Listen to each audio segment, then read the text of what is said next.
जीवन को सही दिशा दें।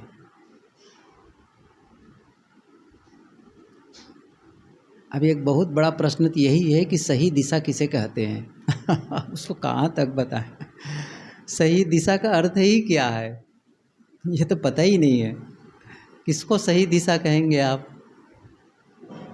सही दिशा का निर्धारण ही कैसे करेंगे तो जीवन को दिशा कैसे देंगे? जब आपको पता होगा कि कहाँ जाना है तभी तो उस दिशा में चलेंगे। आपको जाना है अहमदाबाद, तो अहमदाबाद की ओर जब ट्रेन चली तब आप कहेंगे मैं सही दिशा में चल रहा हूँ, है ना। आपको जाना है हावड़ा, तो हावड़ा की तरफ जब ट्रेन जा रही है तब कहेंगे सही दिशा है। तो जीवन की ट्रेन किधर जा रही है या किधर भेजना चाहिए, ये दिशा का ही निर्धारण नहीं हो पा रहा है हमको, तो फिर जीवन को कहाँ भेजेंगे? तय कर लो किस दिशा में जाना है। लक्ष्य का निर्धारण हुए बिना दिशा का निर्धारण नहीं हो सकता, ये आप समझो। लक्ष्य का निर्धारण हुए बिना, जिसका लक्ष्य निर्धारित नहीं है उसकी दिशा भी निर्धारित नहीं है। मैं जीवन में क्या चाहता हूँ? दुखी रहना चाहता हूँ, बीमार रहना चाहता हूँ, लड़ाई झगड़ा वाला जीवन चाहता हूँ, गरीब रहना चाहता हूँ, क्या चाहता हूँ?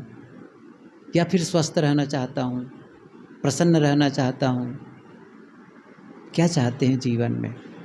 गहरी शांति का अनुभव करना चाहता हूँ, एकदम सन्नाटा, शांत, पूरी तरह से।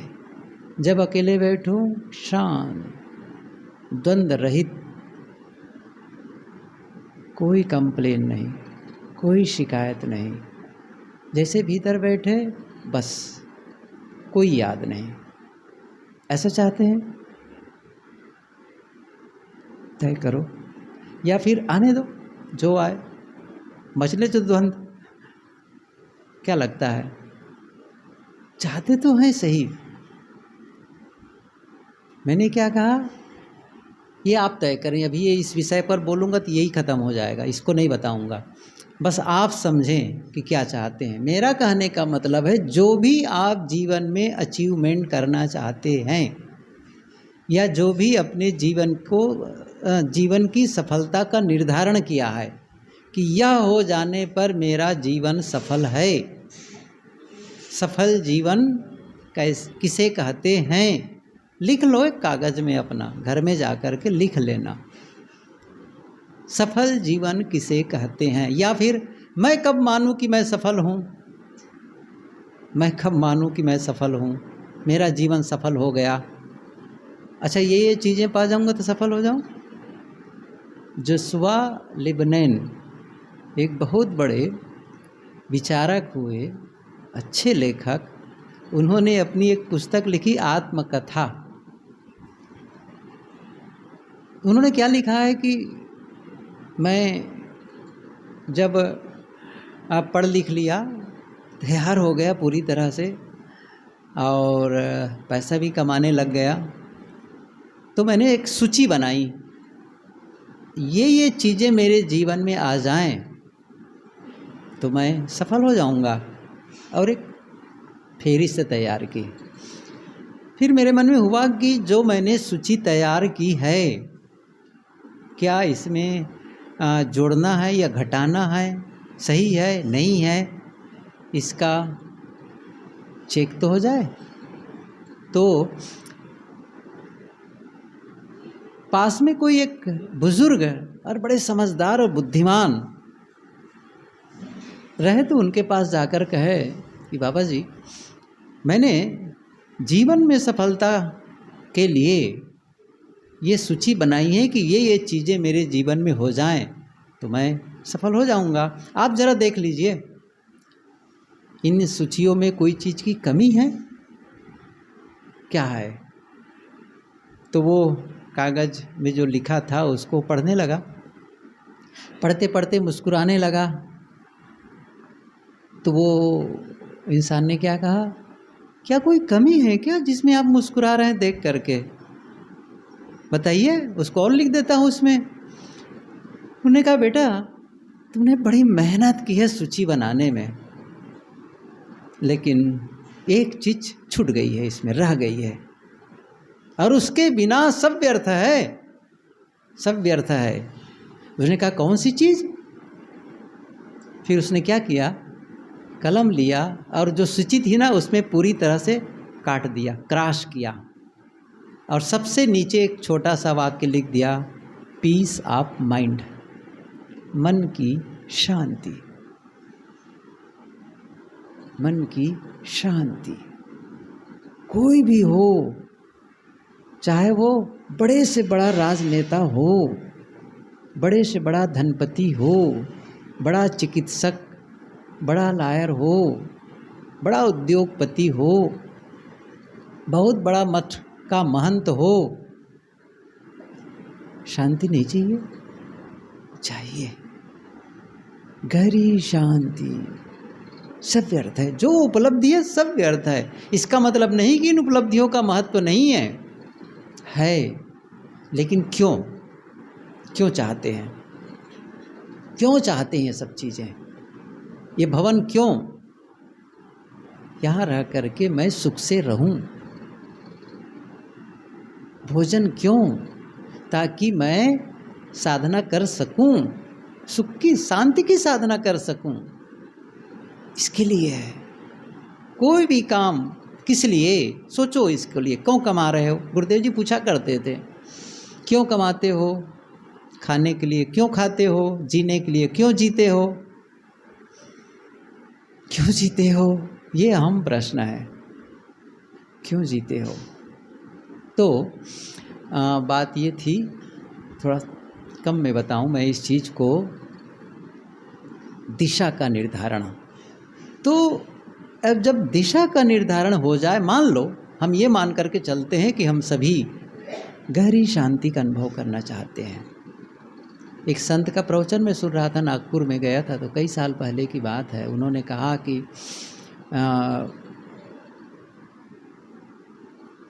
क्या कहा कि what is centre of life? उन्होंने प्रश्न किया। बहुत पूरी सभा बैठी थी, हाल था बड़ा सा बनाए हुए थे, मैं और मेरे एक साथी दोनों गए। What is centre of life? आपके जीवन के केंद्र में क्या है? फिर उन्होंने उत्तर दिया, यदि आपने वेल्थ रखा, धन रखा, मुझे धन चाहिए चाहे जैसा हो, तब आप नीति अनीति का ध्यान नहीं रखेंगे और आपकी पूरी ऊर्जा उधर जाएगी। लेकिन आपने रखा पीस ऑफ माइंड, मन की शांति। इसका मतलब नहीं कि आपको धन नहीं कमाना है, नहीं मिलने वाली है, लेकिन लक्ष्य ये नहीं है धन मेरा, वो साधन है, साध्य नहीं है। इस साधन को, यदि मैं शांति तो चाहूँ और धन ही ना हो, भोजन के लिए मैं मरता रहूँ, कपड़े ही ना हो, रहने की जगह ही ना हो, जो अब्राहम मास्लो, कभी पढ़ना थ्योरी उनकी, अब्राहम मास्लो की, ये बहुत प्रसिद्ध थ्योरी है। कैसे हमारे शरीर की आवश्यकता होती है, फिर हमको भावनाओं की, आपस में प्रेम की आवश्यकता होती, फिर सम्मान हम चाहते हैं, प्रसिद्धि चाहते हैं, और ऐसा करते करते 5 बातें कही हमारे पदानुक्रम, जो मनुष्यों की 5 पदानुक्रम, यह होगा तब ये होगा। भोजन की पूर्ति नहीं होगी शारीरिक आवश्यकताओं की, तो आप इसके आगे कुछ नहीं चाह सकते। शांति की तो बातें अलग है, नहीं चाह सकते हैं। तो पहला काम भोजन, फिर सुरक्षा चाहिए, सुरक्षा, सुरक्षा चाहिए, निश्चिंतता चाहिए, फिर आपस का प्रेम सम्मान चाहिए। ऐसे ऐसे करते करते उन्होंने कहा, अंत में कहा है आत्मसंतुष्टि, ये सबसे अंतिम में होता है। मतलब यदि कोई निरंतर संग, उनको सम्मान ही नहीं मिल रहा है, अपमानित जीवन जिए चला जा रहा है, तो वो फिर नहीं हो पाएगा, अंतिम वाला नहीं हो पाएगा। न उनकी शारीरिक आवश्यकताओं की पूर्ति हो रही है, आपस में प्रेम भी नहीं हो पा रहा है, सम्मान भी नहीं मिल पा रहा है, तो वो फिर अंतिम वाला नहीं हो पाएगा। ये क्रम से होता है, ये उनका कहना है। मैं ये कह रहा था कि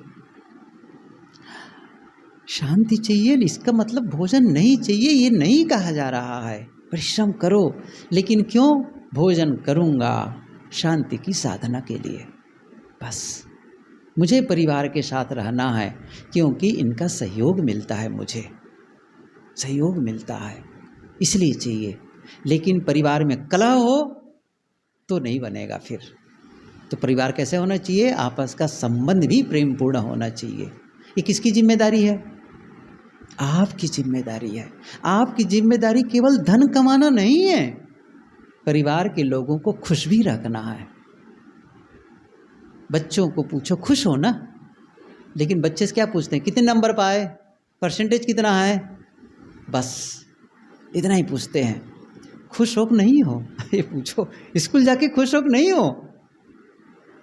खुशी का इंडेक्स कितना है, खुशी का परसेंटेज कितना है, दूसरों को सहयोग करने का भाव कितना है, करुणा का भाव कितना है, इसको भी तो विकसित करें हम जीवन में, नहीं करते हैं। तो बात यहाँ पर यह है कि जो हमारा जीवन का लक्ष्य है, इसको सब बातें छोड़कर मैं फिर से आता हूँ वापस। जो जीवन का लक्ष्य है वो हम मान करके चले कि हम गहरी शांति चाहते हैं, शांति चाहते हैं, आपस का प्रेम चाहते हैं, स्वस्थ होना चाहता हूँ, ये आप चाहते हैं। तब क्या करें आप? मैंने कहा ना, जीवन को दिशा दो। इसका मतलब यह हुआ आपके जीवन की ऊर्जा, एनर्जी पूरा उसी दिशा में फ्लो हो, ये ध्यान रखो। ऊर्जा कहाँ खपत होती है? ध्यान का मतलब ही यही होता है, ऊर्जा का संरक्षण, संवर्धन और एक सही दिशा की ओर प्रवाहित करना। खपत तो ऊर्जा होती ही है। जब हम भोजन करते हैं, पानी पीते हैं, तो ऊर्जा तो बनती है ना। आखिर मैं बोल रहा हूँ, आप बैठे हैं तो भी ऊर्जा खपत हो रही है, नहीं बोलेंगे तो भी ऊर्जा खपत होगी, सोचेंगे तो भी ऊर्जा खपत होगी। बिना ऊर्जा के आप कुछ कर भी नहीं सकते हैं। पावर चाहिए ना, शक्ति चाहिए ना। जैसे माइक है, अच्छा ये पावर कट ऑफ हो जाए, न तो माइक चलने वाला है, न पंखा चलने वाला है, न लाइट चलने वाली है, न मोटर चलने वाली है, सब ठप। वो ऊर्जा है, शक्ति है, पावर है। ऐसे ही हमारे शरीर में ऊर्जा है, शारीरिक भी है, मानसिक भी है। वो ऊर्जा जीवन को बनाती भी है, जीवन को बर्बाद भी करती हैं। निर्भर किस पर है? आप उसे कहाँ भेज रहे हैं। जैसे बिजली के बारे में कहा, इस बिजली से आप लोगों के लिए भोजन पका सकते हो, इस बिजली से लोगों के लिए भोजन पका सकते हो, लेकिन इसी बिजली से किसी आदमी को भी पका सकते हो, है ना। इससे आप ठंडी हवा ले सकते हो, इससे आप गर्म हवा ले सकते हो। महत्व क्या है? आप इस बिजली को भेज कहाँ रहे हो? कूलर के लिए भेज रहे हो, एसी के लिए भेज रहे हो, गीजर के लिए भेज रहे हो, किसके लिए भेज रहे हो? इसको कहाँ भेज रहे हो? बस आवाज़ के लिए भेज रहे हो। किस पर निर्भर है ये? आप उस पावर को उपयोग कहाँ कर रहे हैं? गुरुदेव जी प्रायः कहा करते थे, जो कि सच है, कोई भी शक्ति न अपने आप में अच्छी होती न बुरी होती है। या दूसरे शब्दों में कहूँ कि शक्ति न वरदान है न अभिशाप है, अपने आप में न वरदान है न अभिशाप है। उपयोग, आप अपनी शक्ति का उपयोग कैसे करते हैं, चाहे वो समय की शक्ति हो, धन की शक्ति हो, शारीरिक शक्ति हो, मानसिक शक्ति हो, पारिवारिक कोई भी शक्ति हो, पारिवारिक सामाजिक जो भी आपको बल मिला है, या सत्ता की शक्ति हो, बड़े पद पर हैं, सत्ता की शक्ति, सत्ता के बल पर लोगों का उत्थान किया जा सकता है, और सत्ता के बल पर लोगों को गाजर मूली की तरह काटते हैं। पढ़ लो इतिहास, चाहे वो हिटलर का नाम लो, चाहे चंगेज खां का नाम लो, चाहे तैमूर लंग का नाम लो, करोड़ों लोगों को जिसने हत्या कर दी। बम, अणु बम पावर। आइंस्टीन ने लिखा, मुझे नहीं पता था कि जो मैं इस पर काम कर रहा हूँ लाखों लोग मारे जाएंगे। हताश। ओपेनहाइमर ने बनाया था उसको, अणु बम बनाया था। जापान में जो नागासाकी और हिरोशिमा में जिसने गिराया, कितने लोग मर गए। सोचो यहीं पर हम सब बैठे हैं पूरे सूरतवासी, और एक बम गिर जाए और पूरा लावा आग में बदल जाए पूरा ये मकान पूरा आग। कैसा लगता है, सोच करके दिल दहल जाता है। और ये हुआ, फेंक दिया ऊपर, ले गया फ्लाइट से और वहाँ से गिरा दिया। चीखते चिल्लाते देखे वे लोग उनको। उफ, सोच के भी सिहरन हो जाती है। वो बात, वो शक्ति है साहब, उसी से कितना मिसयूज किया गया। और जीवन की शक्ति तो महान शक्ति है। मैंने क्या कहा, दिशा दो, सही दिशा में फ्लो करो।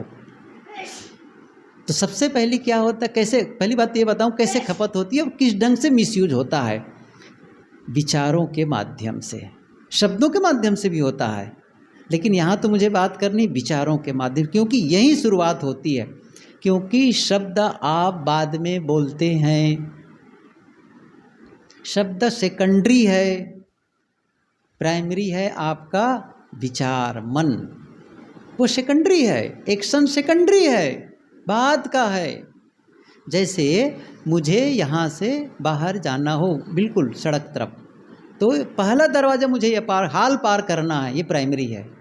उठ करके फिर आगे गेट है, उसको पार करना, वो सेकेंडरी है। ऐसे ही पहले विचार जगा और वहीं से ऊर्जा खपत होना शुरू। कैसा है वो, कैसा है वो विचार? एक है नकारात्मक विचार, गलत विचार जो नुकसानदायक है। क्रोध, घृणा, नफरत, द्वेष, ईर्ष्या, जलन का भाव जगा।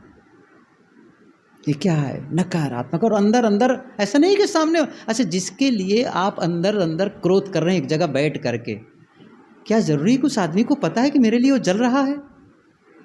बताओ। जिस आदमी के लिए आप अकेले में बैठ करके नाराज हो रहे हैं, क्या उस आदमी को पता है? लेकिन आपको, आपका तो नुकसान हो रहा है ना नाराज हो करके। मैंने क्या कहा, उससे आपकी ऊर्जा खपत होती कितना %? 50%। याद रखते जाओ, 100 बनाना है इसको। 50% ऊर्जा नकारात्मक विचारों से खपत होती है, और सकारात्मक विचार, अच्छे विचार, प्रेम, मैत्री, क्षमा का भाव जगा, करुणा का भाव जगा, सहयोग का भाव जगा, उदारता का भाव जगा, कृतज्ञता का भाव जगा, ग्रेटिट्यूड। बैठे अंदर में जो कुछ प्राप्त है, धन्यवाद धन्यवाद, ये भाव जगने लगा। अपनों के प्रति कितने अच्छे लोग हैं, सबके प्रति धन्यवाद, सकारात्मक विचार, इसमें भी ऊर्जा खपत होती है, लेकिन कितना? 15%। पावर कम लगता है ना, समझ रहे हैं ना? पावर कम लगता है, उसमें पावर बहुत लगता है। क्रोध करने में पावर कितना लगता है बताओ? समझ रहे हैं मैं क्या कह रहा हूँ? क्रोध करने में बहुत पावर लगता है, तभी तो आंखें लाल हो जाती है। सोचो, एक लोहा है, उसको लाल करने में कितनी शक्ति चाहिए, कितने कोयले की खपत करनी पड़ेगी, कितनी उसमें ईंधन लगेगा, और आंख लाल करने में, समझ रहे हैं अंदर से कौन सी रिलीज हो रहा है, आपके भीतर से केमिकल्स रिलीज कर रहे हैं, वो उस रिलीज होता है भीतर से। ये सब जीवन का ही नियम है, ये ऐसा नहीं कि मेरा बनाया नियम है, ये आपके जीवन का नियम है, आप और हमारा। हमने तो कभी पढ़ा ही नहीं इसके विषय में, जाना ही नहीं है, बस जी रहे यूं ही, तभी तो जीवन वैसे ही है, अशांत और दुखी। हम क्यों आज तक सुखी नहीं हो पाए हैं, शांत क्यों नहीं हो पाए हैं? क्योंकि काम ही नहीं किया गया है, सीधी सी बात है। काम किया गया, उसमें सफलता है। धन कमाने में आपने मेहनत की, धन पा गए। विद्या में मेहनत की, विद्या पा गए। परिवार बढ़ाने में मेहनत की, परिवार बढ़ गया। घूमने फिरने में मेहनत की, देख परख लिए। जहाँ मेहनत किए आप रिजल्ट लाए, जीवन के क्षेत्र में मेहनत नहीं करेंगे तो रिजल्ट नहीं आएगा भाई। मैं कितनी बार ये उदाहरण दिया करता हूँ, आप क्या समझे, नहीं जी मैं तो ईमानदार हूँ, सही है ना, मैं तो कभी किसी का हक नहीं छीनता हूँ, मैं चोरी नहीं करता, हिंसा नहीं करता, अनाचार नहीं करता, किसी का हक नहीं छीनता, ये सब तस्लीम, ये सब बात स्वीकार है, लेकिन क्या वह करते हैं जो करना चाहिए? जैसे एक आदमी है, वो संगीत सीखना चाहता है, कल्पना करो संगीत सीखना चाहता है, एक आदमी नई भाषा सीखना चाहता है, नई भाषा मुझे सीखना है, और रोज उठता है, नित्य क्रिया से निवृत्त होता है, खाता पीता है, ड्यूटी करता है, सब कुछ करता है, और वो भी ईमानदारी से ना, बिल्कुल ईमानदारी से। क्या वह अपने दैनिक क्रियाकलापों को संपन्न करे, अपने धनार्जन करे, कमाई करे, ऑफिस जाकर, खेत जाकर, कहीं से भी सब कुछ बढ़िया ईमानदारी से कर रहा है, क्या यह सब करते करते वह संगीत सीख जाएगा? क्या वो संगीत सीख जाएगा? क्या वो नई भाषा सीख जाएगा? ये सारे अच्छे कार्य करते हुए भी आपको संगीत के लिए समय निकालना पड़ेगा, नई भाषा सीखने के लिए समय निकालना पड़ेगा। ये ध्यान दीजिए। ऐसे ही जीवन को सही दिशा देने के लिए, निर्मित करने के लिए आपको समय निकालना पड़ेगा। ये कहने से काम नहीं चलेगा मैं ईमानदार हूँ, ईमानदार तो होना ही है, बेईमान होने से काम नहीं चलेगा। वो प्राथमिक है, प्रारंभ है, बेस है, बेस है, नींव जिसे कहते हैं ना, नींव फाउंडेशन है बस। जैसे हम ये कोई भी मकान बनाता है तो क्या करता है, पहले कोई भी कंक्रीट, कोई मसाला डालता है तो कहाँ डालता है? गड्ढे में, सही है ना, गड्ढा खोदता है, गड्ढे, अरे भाई गड्ढे में क्यों डाल रहे हो, आपको मकान उठाना चाहिए। अरे मकान तब तक नहीं उठेगा जब तक आप गड्ढे में न डालो, सही है ना। वो क्या करें, नींव बना रहे, फाउंडेशन। अच्छा फाउंडेशन बन गया तो मकान बन गया। फाउंडेशन को, नींव को आप मकान नहीं कह सकते, तो क्या मकान के बिना, नींव के बिना मकान बन जाएगा? नहीं, वो जरूरी है, लेकिन अब आपको खड़ा करना पड़ेगा और दीवार जोड़नी पड़ेगी, छत बनानी होगी, तब छाया मिलेगी। नींव के नकारा नहीं गया है, अस्वीकारा नहीं गया है। ऐसे ही जो बेसिक चीज़ें हैं जीवन की, उसे कोई नकारेगा नहीं, लेकिन मात्र उतने से नहीं, दीवार बनाओ, छत बनाओ। और ये जो ध्यान साधना है ना, यही है, ये स्वाध्याय है, यही है। हम समय निकालते हैं और अकेले में बैठ करके, जो मैं कह रहा था, दिशा देने की बात है, वो दिशा देने की, सही दिशा में फ्लो। कल्पना करो एक कोई थर्मल पावर हो जहाँ पर बिजली बनती है, इलेक्ट्रिसिटी बोर्ड, तो वहाँ पर क्या होता है, कोई चाहे जैसा करें, वो भाप बनता है, उसमें एक पानी उबला और उससे एक स्टीम तैयार हुआ। अब उस स्टीम को क्या करेंगे, एक पाइप के माध्यम से उसको प्रवाहित करते हैं, और पाइप के माध्यम से उस स्टीम को ले जाकर के, उस भाप को ले जाते हैं, और एक बड़ा सा वहाँ पर एक जनरेटर का हो, है ना, टरबाइन, वो टरबाइन पर उसको भेजते हैं, और वो टरबाइन को घुमाता है। वो दिशा दिए ना, एनर्जी तो बन गई, भाप तो बन गया, लेकिन उसके खुला रहने देते, वैसे ही सब बिखर जाती ना। क्या वो टरबाइन घूम पाता? नहीं घूम पाता, वो पहिया नहीं घूम पाता, लेकिन उसे एक दिशा दिया गया बस। और कहीं वो लीकेज, अरे बहुत दूर मत जाओ, यही पानी की टंकी अपनी ऊपर है। अच्छा रास्ते में जगह जगह वो छेद हो, लीकेज हो, आपके बाथरूम में पानी पहुंचेगा बढ़िया से? कंप्लेन करोगे, साहब बाथरूम में पानी नहीं आ रहा है, भंडार में पानी नहीं आ रहा है। अरे पानी तो चल रहा है भाई, क्या हो गया? लीकेज हो गया है, समझ रहे हैं ना, लीकेज हो गया है। तब क्या करने करेंगे, उस लीकेज को हम बंद करें, और पूरी ऊर्जा, पूरी शक्ति वहाँ आए, जहाँ हम चाहते हैं, यही तो चाहिए ना।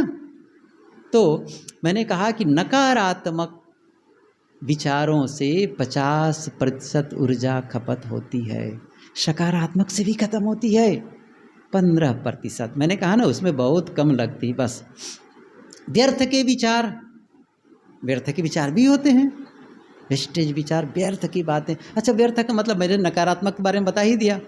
व्यर्थ का मतलब ये हुआ, आप बैठे हैं चुपचाप, सड़क की याद आ गई, पेड़ पौधे की याद आ गई, घर मकान की याद आ गई, गाड़ी मोटर की याद आ गई, क्या फ़ायदा है इससे?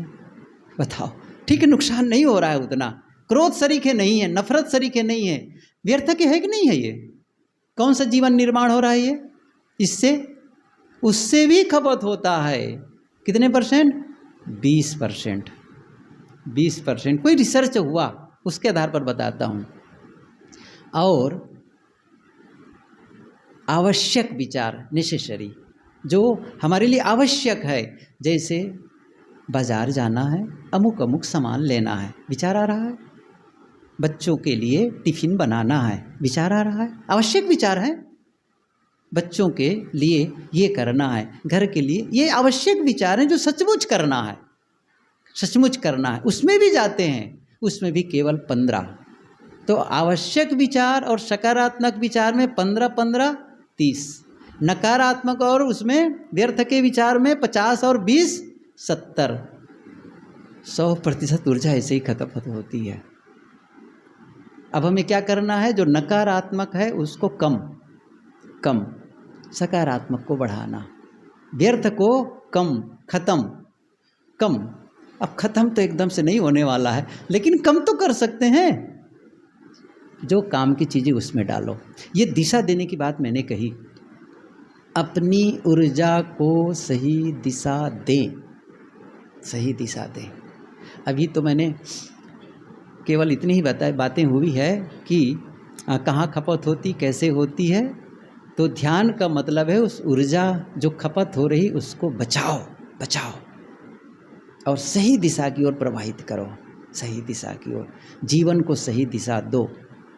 समय पूरा होता है, कल चर्चा करते हैं कि वो कैसे उसको भेजना है, कैसे शुरू करना है, स्टार्टिंग कैसे करना है ना, कैसे उस विचारों को भेजना है, कब से शुरू करना है, ये हम कल चर्चा करेंगे। आज फिर से ध्यान करना है, ठीक है? ये बात समझ में आ रही है तो उसी के अनुसार थोड़ा सा दिमाग को बना करके रखें। नहीं, मुझे नहीं करना, ये खपत हो रही, मेरी ऊर्जा, पावर व्यर्थ जा रही है। और जिससे वही ऊर्जा है जिससे मैं निर्मित कर सकता हूँ, वो वही पानी है जो बर्बाद कर रहा है, लेकिन वही पानी है जिसको आप सही उपयोग कर दें, सही उपयोग कर दें। बाढ़ जिसे कहते हैं ना, बाढ़ का मतलब अनियंत्रित जल जो बर्बाद कर रहा है। बाढ़ आ गई, कितनों को जन धन की हानि। लेकिन इसके उल्टा है बांध, डैम जिसे कहते हैं, पानी को बांध दिया गया। नहीं जाना है आपको, मनमानी नहीं करना है, हम जहाँ कहेंगे वहाँ जाओगे। दिशा दे दिए, जल को दिशा दे दिए, तो क्या हो गया? वो बर्बाद करना खत्म। अब क्या कर रहा है? खेती में ले गए, मस्त खेती हो रही है। कारखाने की ओर ले गए, मस्त कारखाने शुरू हो गए। पानी पीने के लिए, मस्त पानी पीने के लिए। पूछो उन लोगों को, सौराष्ट्र वालों को, ये नर्मदा के कैनाल जाने से कैसा वहाँ का काया पलट हुआ, कैसा अंतर पड़ गया है। क्योंकि वही पानी है जो बर्बाद हो जाता था, उसको दिशा दे दिया गया। कितना विकास का काम है, हमारी ऊर्जा को भी दिशा देना है। वो हमारे ही जीवन को बर्बाद करने में तुले हुए हैं, नहीं, इसको रचनात्मक और सकारात्मक दिशा की ओर प्रवाहित करना है। ठीक है, सब लोग ध्यान में बैठे, आंखें बंद करें। कभी कभी लोग कहते हैं साहब बोलते रहते हैं तब तक तो मन बड़ा अच्छा रहता है, जैसे बैठने